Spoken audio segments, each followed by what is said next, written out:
राणा भैया हो राणा भैया पूजा पाठ तो धूमधाम से करे छे हो के रे भाई हो जे छोरी मां नवरात्र रे केहू रे हां आपन काम पूजा पाठ होते हो अभी तो स्टूडियो पे है तो रे चमचम चमके माई के चुनरिया वाली जाय हो हंस वाली जाय हो चमचम चमके माई के चुनरिया साल में एक बारिया आबै छै उंगली धरि के पढ़ाबै छै ज्ञान के वेद बताबै छै उंगली धरि के पढ़ाबै छै ज्ञान के वेद बताबै छै।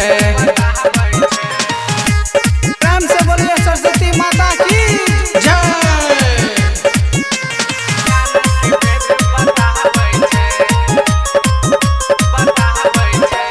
सभी भक्तों के तुम ही विधाता तोहरा से सरस्वती जोड़ छिया नाता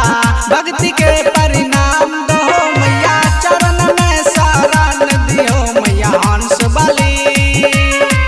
मैया बिहना वाली कर छिया प्रणाम हे मैया हंस वाली दे दो हो पगला पर ध्यान हे मैया बिहना वाली कर छिया प्रणाम हे मैया हंस वाली दे दो हो पगला पर ध्यान है।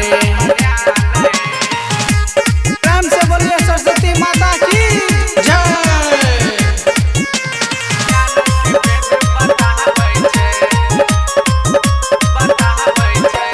चमचम चमके माई के चुनरिया वाली जाय हो हंस वाली जाय हो चमचम चमके माई के चुनरिया साल में एक बारिया आबै छै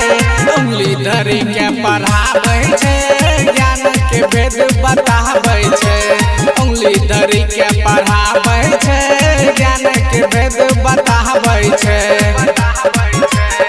जय बाबा विशु रिकॉर्डिंग स्टूडियो चक्करमनिया बेलदौर।